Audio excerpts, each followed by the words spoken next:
पूज्य संत श्रोमणी आचार्य श्री 108 विद्यासागर जी महाराज के परम प्रभावक शिष्य अरहम योग प्रणेता परम पूज्य मुनि श्री 108 प्रणम्य सागर जी महाराज एवं परम पूज्य मुनि श्री 108 चंद्र सागर जी महाराज के मंगल आशीष से अरहम जीव दया भारत संस्कारित और मजबूत जैन समाज के निर्माण हेतु आर्थिक रूप से असमर्थ एवं कठिन परिस्थितियों का सामना कर रहे परिवारों के लिए कर रहा है अद्वितीय सेवा कार्य। आप सभी साधर्मी बंधुओं से अनुरोध है कि आप भी गौ ग्रास औषधि निधि कोष, बेटा बेटी शिक्षा निधि कोष, बेटा बेटी चिकित्सा निधि कोष, व्रती ब्रह्मचारी भैया दीदी निधि कोष, अपना आहार योजना और रोजी रोटी निधि कोष में 2500 रूपए प्रति माह या 1000 रूपए प्रति माह के साथ जुड़कर जीव दया और साधर्मी सेवा के इस पुनीत कार्य में अवश्य सहयोग करें। दान राशि नीचे दिए गए बैंक डिटेल्स में भेजकर रसीद के लिए 9717857614 पर अवश्य सूचित करें। अकाउंट नेम ओम अरहम सोशल वेलफेयर फाउंडेशन। संपर्क सूत्र 9717857614, 8586984787, 9810843757, 9810436940।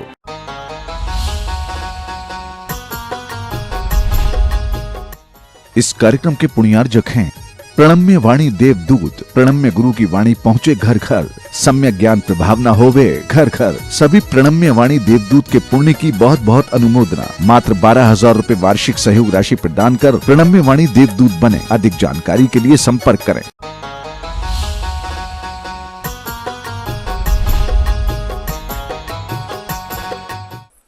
मोक्ष मार्गस्य नेतारं भेत्तारं कर्म भूव्रतां ज्ञातारं विश्वतत्त्वानां वन्दे तद्गुणलब्धये।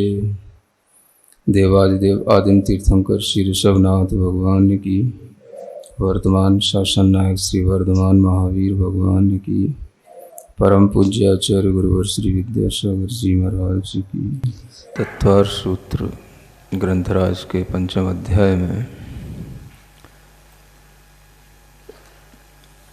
6 द्रव्यों का विवेचन करते हुए आज 29 नंबर का सूत्र है 29, जिसमें द्रव्य के लक्षण का अब व्याख्यान प्रारंभ होता है। सद्द्रव्य लक्षणम, यह सूत्र है। द्रव्य का यहाँ पर लक्षण बताया जा रहा है। लक्षण का मतलब होता है कि जो अनेक और जो द्रव्य हैं उनके जो अपने अपने गुण हैं उन सब से उसको अलग कर दे, जिसके माध्यम से हम द्रव्य को ग्रहण कर सकें और वह द्रव्य का अपना लक्षण कभी भी विनष्ट न हो। जो लक्षण होता है वह कभी भी नष्ट नहीं होता। यूँ कह सकते हैं कि अगर हमें किसी भी द्रव्य का, किसी भी वस्तु का अगर उसका लक्षण पता पड़ जाए तो हम उस द्रव्य को हमेशा पहचान सकते हैं, जान सकते हैं। उसके अस्तित्व को हम हमेशा अपने ज्ञान का विषय बनाए रख सकते हैं। इसलिए लक्षण बहुत ही बहुमूल्य चीज़ है। जैनाचार्यों ने हमेशा लक्षण पर जोर दिया है। किसी भी पदार्थ की व्यवस्था हो, द्रव्य की व्यवस्था हो, उसका सही लक्षण यदि हमें पता पड़ जाता है तो उसी से हमें पदार्थ की सही जानकारी होती है। लक्षण होता है तो जिसका लक्षण बताया जा रहा है वो वस्तु लक्ष्य कहलाती है और वह लक्षण उसी का होना चाहिए, वो लक्षण किसी अन्य में नहीं जाना चाहिए। ऐसा आपको तत्वार सूत्र के प्रथम अध्याय के समय पर भी बताया है कि लक्षण के जो दोष होते हैं, अव्याप्ति, अतिव्याप्ति, असंभव, इन सभी दोषों से रहित वो लक्षण होना चाहिए। और जो लक्षण बनाया जाता है वो लक्षण फिर कभी भी टूटता नहीं, बाधित नहीं होता। कोई भी प्रवादी परमत वाले अगर कभी भी किसी भी तरीके का कोई तर्क, सिद्धांत, हेतु किसी भी तरह के कुछ भी उपस्थित करते हैं तो उनसे वह लक्षण कभी भी बाधित नहीं होता, टूटता नहीं, कटता नहीं, वह अकाट्य कहलाता है। तो द्रव्य का जो लक्षण यहाँ जैन ऋषियों ने किया है वो ध्यान में रखने योग्य है कि जो द्रव्य होता है उसका सिर्फ एक ही लक्षण बताया, सत। क्या बताया? सत माने उसका अस्तित्व रहना, एग्जिस्टेंस इसी को बोलते हैं। जो द्रव्य है वह अपना अस्तित्व हमेशा बना करके रखता है, और जो द्रव्य है वह कभी भी किसी भी फॉर्म में रहे उसका अस्तित्व तो जैसा है वैसा बना ही रहता है। 6 द्रव्यों में कोई भी द्रव्य अब आप ले लें, चाहे जीव हो, पुद्गल हो, धर्म हो, अधर्म हो, आकाश हो, काल हो, किसी भी द्रव्य को यदि आप लें तो उसके लक्षण को सत रूप में देखें, और वह सत लक्षण सभी में घटित होगा, तभी आपको उस द्रव्य का एग्जिस्टेंस हमेशा ज्ञान में रहेगा, और वह एग्जिस्टेंस हमेशा आपके लिए ऐसी फीलिंग कराएगा कि हाँ ये एग्जिस्ट करता है। जब सत आ जाता है तो वह सत अपने आप में पूर्ण रूप से उस द्रव्य को ग्रहण कर लेता है, जिसको ही हम और समझने के लिए उसमें एक ता प्रत्यय और जोड़ देते हैं तो वो बन जाती है सत्ता। क्या बन जाती है? सत्ता। सत से ही क्या बन जाता है? सत्ता। तो जो द्रव्य होता है वो अपनी सत्ता को कभी भी छोड़ता नहीं। अब सत्ता का अर्थ लोग अगर व्यावहारिक भाषा में देखें तो जो किसी पद पर आरूढ़ हैं, जो किसी पद पर जो चढ़े हुए हैं, बैठे हुए हैं, जो उनकी सत्ता बनी हुई है, तो उस सत्ता को नहीं छोड़ने का नाम लोग सत समझते हैं, सत्ता समझते हैं। जबकि यहाँ पर सत्ता का मतलब है जो सत है उसी का भाव सत्ता है। तायत्व प्रत्यय व्याकरण के हिसाब से भाव अर्थ में आते हैं। सत्ता यानी सत का ही भाव। जो सत है वो कभी भी अपने भाव को छोड़ करके नहीं रहता, इसलिए द्रव्य के अंदर हमेशा सत्ता रहती है। जो भी द्रव्य हैं उन सबकी अपनी अपनी सत्ता है, उस सत्ता का कभी विनाश नहीं होता। सत्ता सब पयत्था, पंचास्तिकाय की एक फेमस गाथा है, सत्ता सब पयत्था सविस्वरूपा। जो सत्ता है वो सभी पदार्थों में पाई जाती है, और वह विश्व रूप माने सभी प्रकार की जितनी भी पर्याय हैं उन सब रूपों में सत्ता तो होगी। बिना सत्ता के कोई भी पर्याय का रूप नहीं बनता, स्वरूप नहीं बनता, और कोई भी पर्याय बिना द्रव्य के कभी रहती नहीं। इसलिए कहा गया सत्ता सब पयत्था। जो सत्ता है वो सर्व पदार्थ रूप है, सविस्वरूपा, और वह विश्व रूप है। माने जितनी भी हमें संसार में पदार्थ चाहे दिखाई दें या न दें, उनकी किसी भी तरह की कोई भी पर्याय है, कोई भी परिणमन है, तो उस परिणमन के पीछे आपको उसका द्रव्य देखना है, उसकी सत्ता को देखना है। वो सत्ता ही आपके लिए महत्वपूर्ण है। तो वह सत्ता का ज्ञान यहाँ दिया जा रहा है। द्रव्य का लक्षण क्या है? अपनी सत्ता को बनाए रखना, यानी सत्ता का कभी विनाश नहीं होता, सत का कभी नाश नहीं होता, यानी द्रव्य का भी कभी नाश नहीं होता। जो जिस रूप में उसकी सत्ता है उसकी उस रूप में सत्ता बनी रहती है। जड़ पदार्थ हैं पुद्गल आदि, तो उनकी जड़ रूप में सत्ता रहती है, तो वो सत्ता जड़ रूप में बनी रहती है। जो चेतन पदार्थ हैं उनकी चेतन रूप में सत्ता रहती है, तो वो बनी रहती है, सत्ता नहीं मिटती। इसलिए वह सत्ता बदल बदल करके सविस्वरूपा अनंत गुण पज्जाया, अपने अनंत गुणों अनंत पर्यायों में होकर के विश्वरूप हो जाती है। और वह जो सत्ता है वह हमेशा अपने द्रव्य के साथ किसी न किसी पर्याय के रूप में दिखाई देगी। इसलिए सत्ता का विनाश नहीं होना यानी द्रव्य का विनाश नहीं होना, लेकिन उस द्रव्य की जो पर्याय है वो हमेशा रहे ऐसा कोई ज़रूरी नहीं है। पर्याय विनाशिक होती है, द्रव्य हमेशा रहने वाला होता है, क्योंकि द्रव्य में सत्ता नाम का एक जो गुण होता है वही उसका लक्षण बन जाता है। इसी को हम कहते हैं अस्ति गुण, जिसके कारण से उस द्रव्य का अस्तित्व है। क्या बोलते हैं? अस्ति गुण। जहाँ अस्ति होता है वहाँ नास्ति भी होता है, क्योंकि विपरीत धर्मों के साथ ही वस्तु टिकती है, रहती है। सत्ता में हमें केवल सत्ता के अस्तित्व को ही देखना है, तो वो अस्तित्व भी नास्तित्व को लिए हुए है। बिना नास्ति धर्म के अस्ति रूप भाव नहीं रहेगा। इसलिए जो अस्ति रूप सत्ता को मानता है वह अस्तित्व को मानता है, और जो अस्तित्व को मानता है वही सही मायने में आस्तिक कहलाता है। क्या बोलते हैं उसको? आस्तिक। बहुत से लोग आस्तिक की परिभाषा अपने अपने तरीके से करते हैं। आज भी हिंदू दर्शन में पतंजलि का योग शास्त्र वगैरह पढ़ाया जाता है, सांख्य दर्शन पढ़ाया जाता है, और कहने को तो हम कहते हैं कि जो सरकार है या देश है वो धर्मनिरपेक्ष होकर के चलते हैं या सबको लेकर के चलते हैं, सबको ध्यान में रख करके चलते हैं, लेकिन ऐसा कुछ नहीं होता है।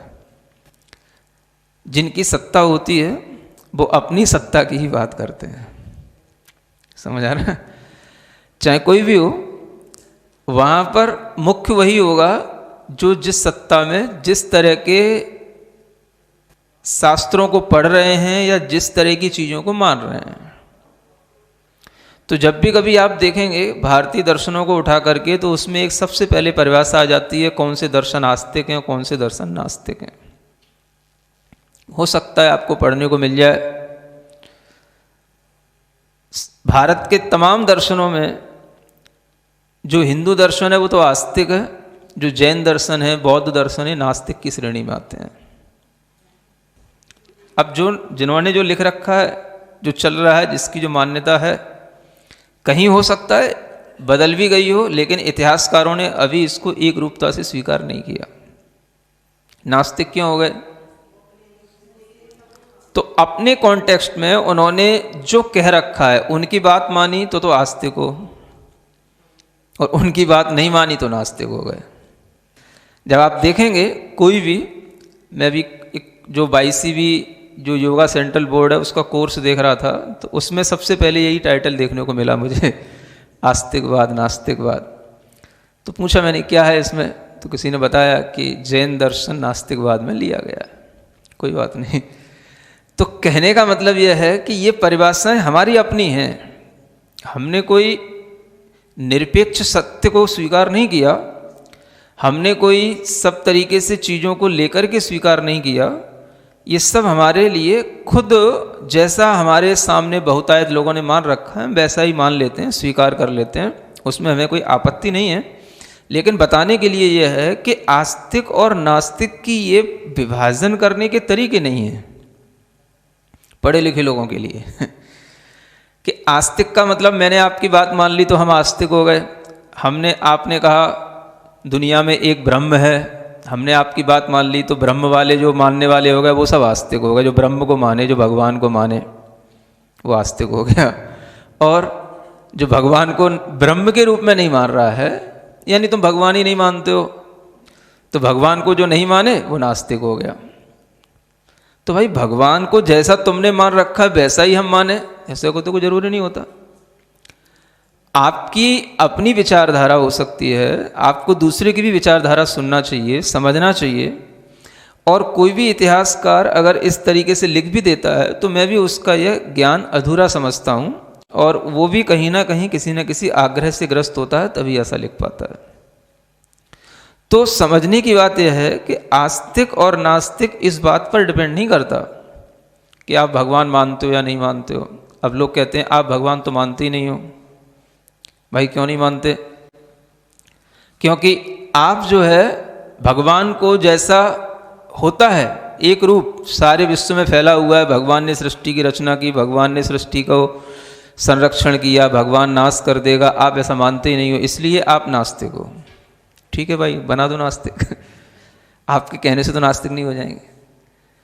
भगवान को मानना तो हर कोई को आता है, लेकिन मानना कैसा, कौन सा भगवान, कैसा भगवान मानना।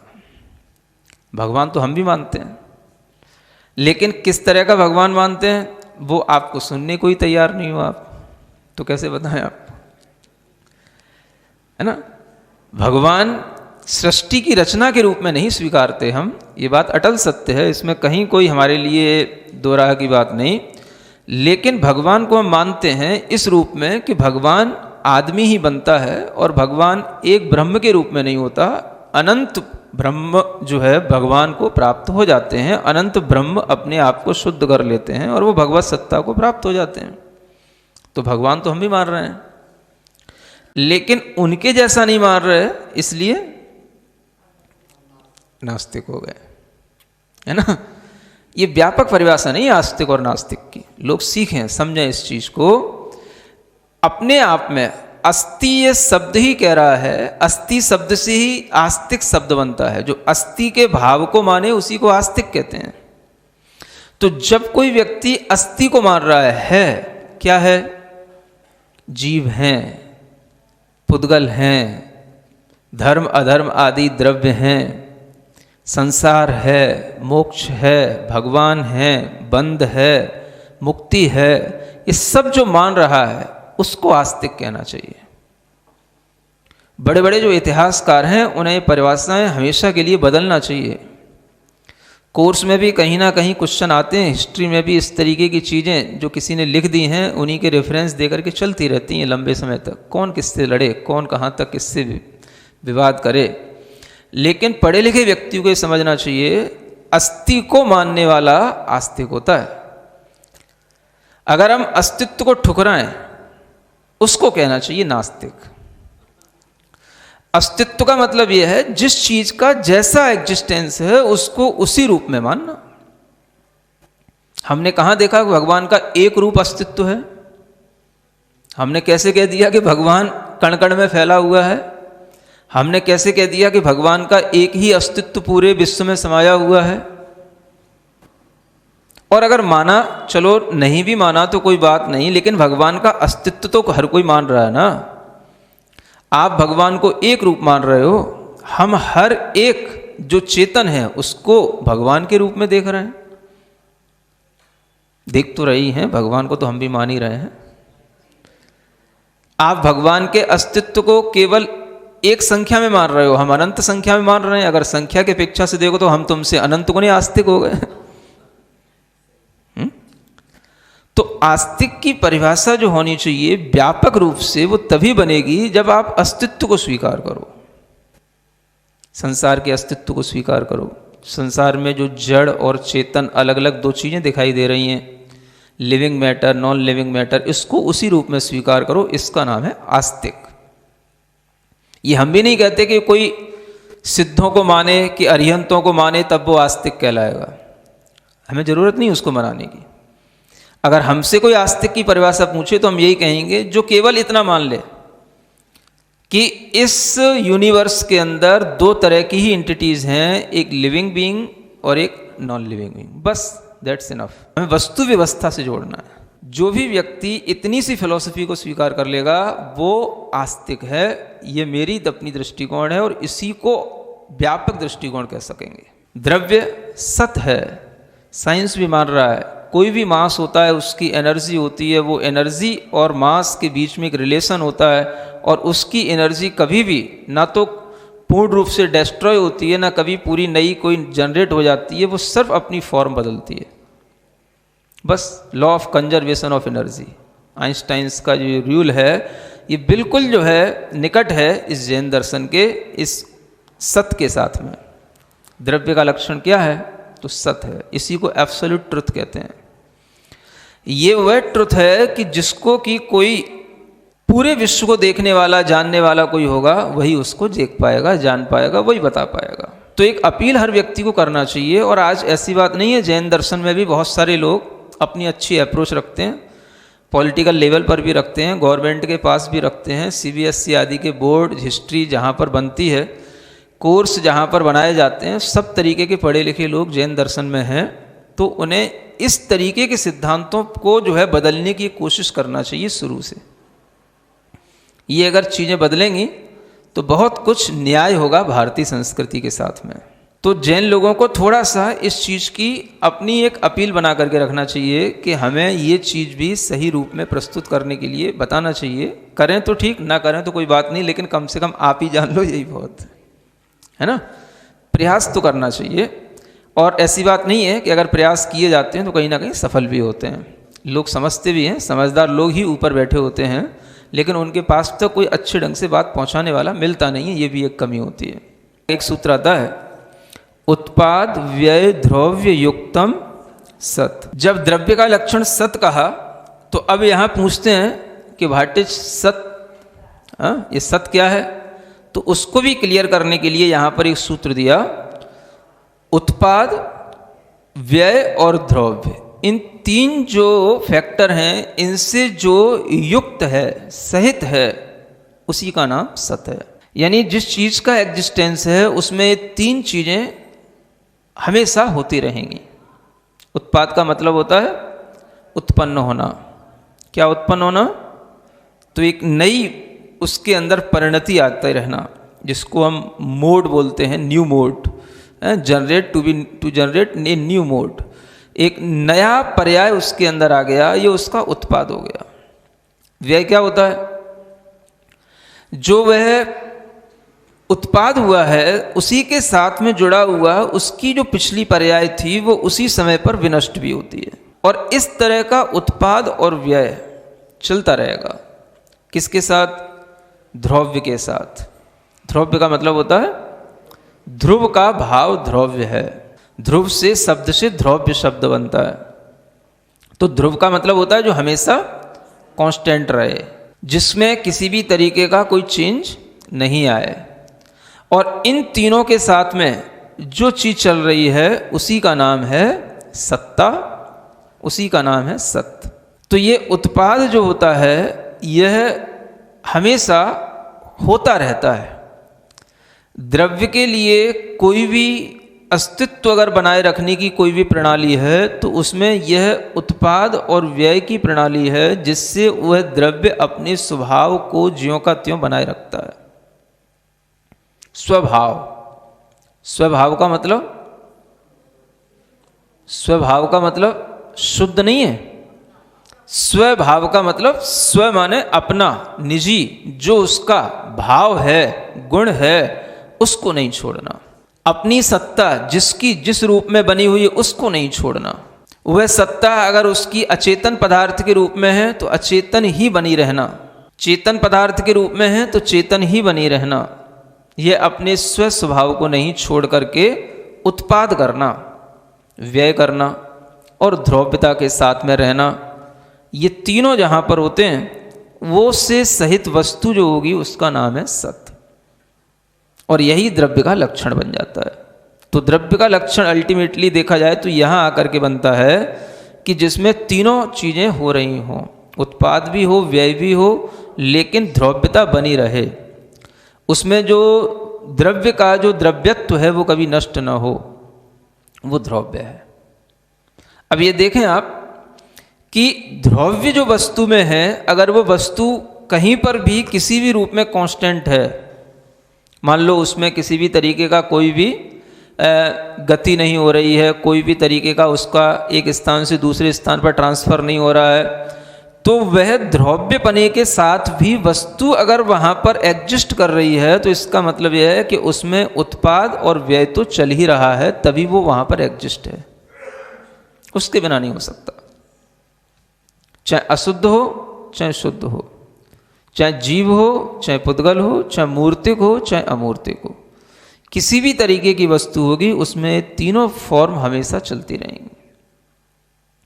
आप पूछते हैं कई बार, ये उत्पाद और व्यय और ये द्रव्य सिद्धों में कैसे होते हैं, पूछते हैं कई लोग। हाँ, अब आप देखें कैसे होते हैं। सत को ध्यान में रखो। सत माने एग्जिस्ट कर रहे हैं, है ना। अब वो सिद्ध है, आत्मा है, चेतना है, चेतना नष्ट नहीं हुई, चेतना तो है। जब यहां पर थी तो वो गति से गत्यांतर होकर के माइग्रेट करती थी, अब वो जो है एक जगह पर कांस्टेंट हो गई। अब क्या हो गया, अब जो है वो चेतना है अगर तो सत है, और सत है तो उसमें चल रहा है। क्या चल रहा है, उत्पाद चल रहा है, व्यय चल रहा है, द्रव्य रूप में वो उसकी सत्ता वहां की वहीं बनी हुई है। अब आप पूछते हो फिर भी कैसे होता है, उसमें उत्पाद क्या होता है, व्यय क्या होता है। तो वह जो हो रहा है वो उसके उसी द्रव्य के उसी स्वभाव को नहीं छोड़ते हुए हो रहा है। अब वो द्रव्य का स्वभाव कैसा हो गया, अभी शुद्ध स्वभाव हो गया। सिद्धों का स्वभाव कैसा हो गया, शुद्ध स्वभाव हो गया। जब तक वह शुद्ध नहीं थे तब तक वो अशुद्ध स्वभाव था उनका। स्वभाव कैसा था, इसलिए मैं कह रहा था स्वभाव दोनों प्रकार का होता है, शुद्ध भी होता है, अशुद्ध भी होता है। तो शुद्ध स्वभाव में जब वस्तु है तो शुद्ध रूप परिणमन करेगी, शुद्ध ही उसकी पर्याय उत्पन्न होगी, शुद्ध ही पर्याय पिछली वाली नष्ट होगी, और वस्तु ज्यों की त्यों बनी रहेगी। अशुद्ध स्वभाव में वस्तु है तो उसमें अशुद्ध पर्याय उत्पन्न होगी, अशुद्ध ही उसमें से नष्ट होगी, और वस्तु ज्यों की त्यों बनी रहेगी। द्रव्य का स्वभाव अगर शुद्ध रूप हो गया तो अब उसके गुण, उसकी पर्याय सब शुद्ध हो गई। अब आप देखें, वह अपने ही शुद्ध गुणों में शुद्ध पर्यायों के साथ में प्रति समय उत्पाद भी कर रहे हैं और व्यय भी कर रहे हैं। मतलब कि अगर आप देखें कि ये उत्पाद और व्यय किस में होता है, तो पर्याय में होता है। पर्याय किसकी होती है, तो गुण की होती है।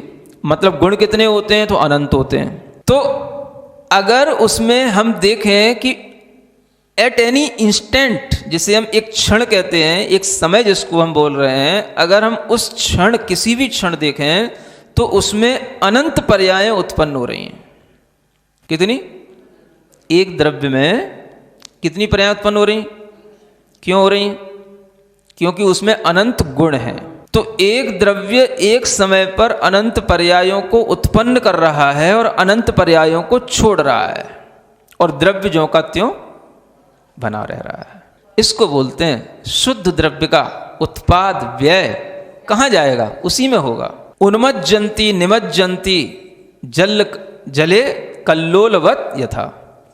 जैसे कि जल में लहरें उत्पन्न होती हैं, नष्ट होती हैं। जल में तरंगें आती हैं, कहाँ से आती हैं, उसी में से आती हैं। कहाँ चली जाती हैं, उसी में विलीन हो जाती हैं। पर्याय दो प्रकार की होती हैं, एक कहलाती है अर्थ पर्याय और एक कहलाती है व्यंजन पर्याय, है ना। केवल नाम है, जटिलता नहीं है। जो हमें दिखाई ना दे, जो अभी हम आपको बता रहे थे, बस जो केवल समझ आए, पकड़ ना आए, उसका नाम है अर्थ पर्याय। So simple. जैसे अभी सिद्ध की पर्याय मैंने बताई, ये सब क्या हो गई, अर्थ पर्याय। जो शुद्ध द्रव्य में मिलेगी और अशुद्ध द्रव्य में भी मिलेगी, लेकिन पकड़ में नहीं आएगी, ठीक है ना। अब जो पकड़ में आती है उसको बोलते हैं व्यंजन पर्याय। मोटी पर्याय कह रहे थे, स्थूल पर्याय कह रहे थे, है ना। ये बहुत टाइम वाली होती है, तो ये समझ में आती है। लेकिन समझना तो हमें अर्थ पर्याय भी होता है, तो अर्थ पर्याय तक हमें अपनी दृष्टि ले जानी पड़ती है कि हाँ कैसे। अब मान लो यहाँ पर, अब आप इमेजिन करो, घड़ा जैसा था, घड़े का हमने नाश कर दिया। जो घड़े की जो पर्याय थी वो तो अब हमने नष्ट कर दी, और उत्पन्न हो गई कपाल की पर्याय। जो एक खपरा सा रह गया, खप्पर जिसको बोलते हैं, वो उत्पन्न हो गया। जिस समय आपने उस घड़े की पर्याय का नाश किया, माने जिस समय घड़ा मिटा उसी समय खपरा बन गया वो। उसमें टाइम गैप नहीं है, मतलब एक सिंगल इंस्टेंट भी उसमें डिफर के रूप में नहीं है। उसका व्यय हुआ, इसका उत्पाद हुआ। समझ में आ रहा है? उत्पाद और व्यय होते हुए भी जो मिट्टी थी वो मिट्टी उस घड़े में भी थी और मिट्टी उस खप्पर में भी है। मिट्टी का कुछ नहीं बिगड़ा। इसका नाम है उत्पाद व्यय द्रव्य युक्तम सत। आपके पास में सोना किसी रूप में पड़ा हुआ है, कहीं कुछ पड़ी हुई, कहीं कुछ पड़ी, सबको इकट्ठा कराया आपने और एक बढ़िया सा हार बनवा लिया। तो क्या हुआ? स्वर्ण तो जो गोल्ड था वो तो ज्यों का त्यों रहा। उसका जो पहले पर्याय थी अलग अलग पड़ी हुई थी वो सब आपने इकट्ठी करके उसकी एक नई जो है हार के रूप में पर्याय बनवा लिया आपने। समझ आ रहा है? अब वो आपको देख करके लग रहा है हाँ अब ये इसका अच्छा यूज हो गया। बदला क्या? स्वर्ण तो ज्यों का त्यों रहा ना, स्वर्ण तो कहीं नहीं गया, केवल बस उसकी आपने पर्याय जो है जो पहले थी वो टुकड़ों टुकड़ों में थी, बस वो आपने उसको हार के रूप में बना ली। ठीक है ना? उत्पाद नई पर्याय का कर लिया, हार का उत्पाद हो गया, व्यय पुरानी पर्याय का हो गया और द्रव्य ज्यों का त्यों स्वर्ण ज्यों का त्यों बना रहा। समझ आ रहा है? तो हर जगह पर यही तो हो रहा है। मेटल का उपयोग आप करते ही हो, चाहे तांबा हो, चाहे है ना चांदी हो, चाहे सोना हो, आप उसको कोई ऐसे रूप में बनाओ, ऐसे रूप में उसका कुछ करो कि वो आपके लिए हमेशा रखा रहे और वो सब आपके लिए हाँ अच्छा धर्म की याद भी दिलाता रहे। जो ताम्रपत्र पर या चांदी पर है ना एक वर्धमान स्तोत्र की रचना होकर के आई है ना, तो उसको सब लोग जो है अपने अपने घर में रख करके उसको एक वर्धमान भगवान की भक्ति के रूप में अपने घर में अगर रखेंगे तो उससे जो है उनके अंदर क्या भाव आएगा? सत का भाव आएगा। सत, ये द्रव्य कैसा है? ये सत है। अब ये जब तक अपन है तब तक नहीं मिटेगा। ठीक है ना? तो ऐसी कोई चीज तो ले लो जो बनी रहे, है ना? बच्चे हैं, घर की बहुएं हैं, कोई भी अंगूठी बनवा लोगे, हार बनवा लोगे तो वो छीनने की कोशिश करेंगे, लेने की कोशिश करेंगे, कभी ना कभी उसको बदल के नया बनवाने की कोशिश करेंगे और ऐसी कोई चीज बन गई तो हमेशा रखी रहेगी। समझ आ रहा है ना? तो बस ऐसे ही ज्ञान का उपयोग करो तो अपने घर में भी कुछ सत रूप में दिखाई देगा और जो सत होएगा तो उसी का नाम है कुछ सारभूत चीज है घर में, है ना? तो वो चीजें बन रही हैं आप लोगों के ही मतलब दृष्टिकोण से कि आप लोग इन सत चीजों से अब आगे आने वाली दीपावली में लाभ उठाएं और इस तरह से भगवान की भक्ति में लिखे गए जो भी स्तुतियां हैं, मंत्र हैं, उन सबको आप एक स्थायित्व प्रदान करें। तो ये आपके लिए एक शास्त्र की भी स्थायित्व की बात होगी, अपनी भक्ति की भी स्थायित्व की बात होगी और वर्धमान भगवान के प्रति भी लंबे समय तक स्थायित्व की भावना बनी रहेगी। इस तरह की चीज़ों को समायोजित करना चाहिए, है ना? ये भी उत्पाद व्यय द्रव्य युक्तम सत में समझ लेना चाहिए। ठीक है ना? एक सूत्र और है इसी के साथ में, तद भावा व्ययम नित्यम। अब फिर कहते हैं ये जो नित्य है, नित्य माने हमेशा बना रहने वाला, ये क्या है? तद्भाव का व्यय नहीं होना। तद्भाव माने, तद्भाव का मतलब ये होता है कि जो चीज हमने आज जैसी देखी है वो भी कल वैसी दिखाई दे, उसको बोलते तद्भाव। This is that. समझ आ रहा ना? दिस तो यहां के लिए, दैट माने वहां के लिए। तो जो वो कल थी, समझ आ रहा ना, वही आज है, लेकिन उसका फॉर्म जो है भले ही ऊपर से कुछ बदले लेकिन वो चीज हमें वैसी लगनी चाहिए। This is that. नहीं समझ आ रहा है? ये तो चलता रहता है ना। ये चलने का नाम ही है नित्यपना। अब कोई पूछे सत होता है तो सत तो हमेशा बना रहता है, और सत में आप ये भी कह रहे हो कि उत्पाद भी होता है, व्यय भी होता है। तो जब उत्पाद व्यय सब हो गया तो फिर वो नित्य कैसे रहा? तो नित्य इसलिए रहा क्योंकि यह वही है, ये वही गोल्ड है जो पहले छोटे छोटे सी अंगूठियों और थोड़े थोड़े टुकड़ों में पड़ा था, अब इसको मैंने एक हार का रूप दे दिया। ये वही गोल्ड है। This is that. समझ आ रहा है? तो ये क्या हो गया? उस भाव का, जो भाव गोल्ड का था, उस भाव का नाश नहीं हुआ, गोल्ड का भाव तो वही बना रहा। समझ आ रहा है ना?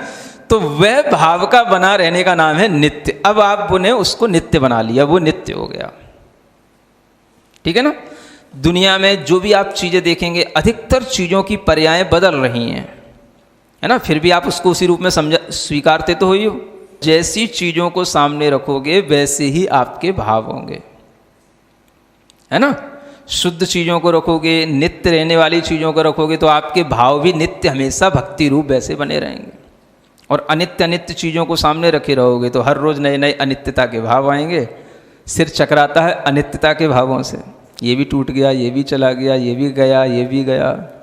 कुछ तो हो जो कांस्टेंट हो, तो क्या है, तो उसको रखो अपने पास में, ठीक है ना। तो ये बड़ा अच्छा सूत्र है, उस भाव का कभी व्यय नहीं होना, है ना। वो चीज़ वही है जो किसी भी रूप से अपनी फॉर्म को तो चेंज कर ली, लेकिन उस चीज़ का जो भाव था नित्य वो वैसा ही बना हुआ, तभी वो चीज़ हमारे ज्ञान में आती है। इसको आचार्यों ने न्याय की भाषा में कहा एकत्व प्रत्यभिज्ञान। क्या बोलते हैं इसको? हाँ, एक प्रत्यभिज्ञान होता है, उस प्रत्यभिज्ञान के भी कई भेद होते हैं, तो उसको बोलते हैं एकत्व प्रत्यभिज्ञान। माने कि ये उसी में एक पना आना, ये वही है, ये वही है, ये एकत्व प्रत्यभिज्ञान होता है ना। सदृश नहीं है, सदृश में तो उसके सिमिलर होता है। हाँ, ये वही है, ये वही पत्नी है, ये वही पुत्र है जो अब बड़ा हो गया है, 10 साल बाद मिला है, देखा है, समझ आ रहा है ना।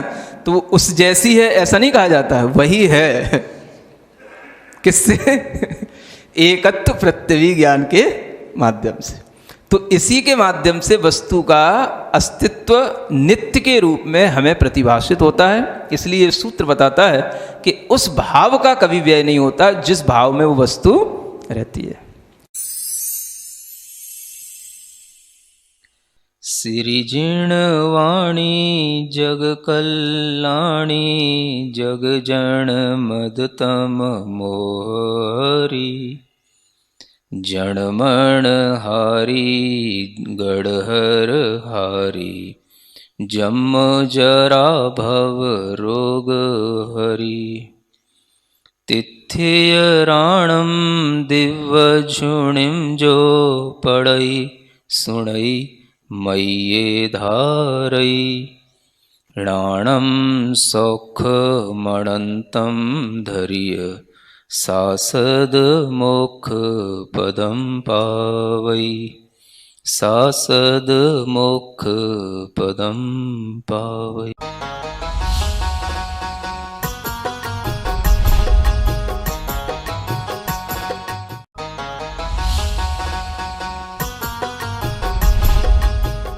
इस कार्यक्रम के पुण्यार जग थे प्रणम्य वाणी देवदूत। प्रणम्य गुरु की वाणी पहुँचे घर घर, सम्यक ज्ञान प्रभावना होवे घर घर। सभी प्रणम्य वाणी देवदूत के पुण्य की बहुत बहुत अनुमोदना। मात्र 12,000 रुपए वार्षिक सहयोग राशि प्रदान कर प्रणम्य वाणी देवदूत बने। अधिक जानकारी के लिए संपर्क करें।